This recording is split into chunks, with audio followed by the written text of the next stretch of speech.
২০২৫ সালটি বিনোদন জগতের জন্য সাফল্যের পাশাপাশি ছিল গভীর বিষাদেরও, যেখানে একে একে নিভে গেছে বহু উজ্জ্বল নক্ষত্র। ਅੱਜ ਵੀ ਜੀ ਕਰਦਾ ਪਿੰਡ ਆਪਣੇ ਨੂੰ ਜਾਵਾਂ। ভারতীয় সিনেমার ইতিহাসে এক অনন্য অধ্যায় শেষ হয়ে যায় ২৪ নভেম্বর ২০২৫। ৮৯ বছর বয়সে না ফেরার দেশে পাড়ি জমান বলিউডের হিম্যান ধর্মেন্দ্র। ৬ দশকেরও বেশি সময় ধরে তার অভিনয়, ব্যক্তিত্ব আর মানবিকতায় জয় করেছে প্রজন্মের পর প্রজন্ম। অ্যাকশন থেকে রোম্যান্স, আবেগ থেকে প্রতিবাদ, সব চরিত্রেই ছিলেন সমান সাবলীল।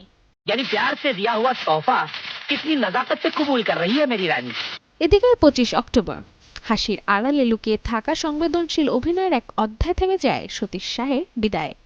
সারা ভাই ভার্সেস সারা ভাই, হাম সাথ সাথ হ্যায়, মেহুনার মতো অসংখ্য কাজের মাধ্যমে তিনি হয়ে উঠেছিলেন ঘরের মানুষ। তার মৃত্যুতে শোকস্তব্ধ হয় টেলিভিশন ও চলচ্চিত্র জগৎ। मुझे तो चिंता है कहीं आपकी लगन में एक दिन अपनी गर्दन न काट बैठूं।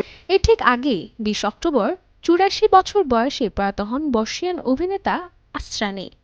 নিখুঁত কমিক টাইমিং আর স্বতন্ত্র অভিনয় ভঙ্গিতে তিনি ছিলেন অনন্য। হাস্যরসের আড়ালে তার চরিত্রগুলো আজও দর্শকের মনে অমলিন। তবে সঙ্গীত জগতে গভীর শূন্যতা তৈরি করে ১৯ সেপ্টেম্বর সিঙ্গাপুরে প্রয়াত হন জনপ্রিয় কণ্ঠশিল্পী জুবিন গার্গ। বলিউড থেকে আসমিয়া কিংবা বাংলা বিভিন্ন ভাষায় তার কণ্ঠ ছুঁয়ে গিয়েছে লাখো শ্রোতাদের হৃদয়। তার আকস্মিক মৃত্যু সবাইকে করে দেয় স্তব্ধ। এ বছরের সবচেয়ে অপ্রত্যাশিত বিদায়গুলোর একটি ছিল শেফালি জারিওয়ালার মৃত্যু।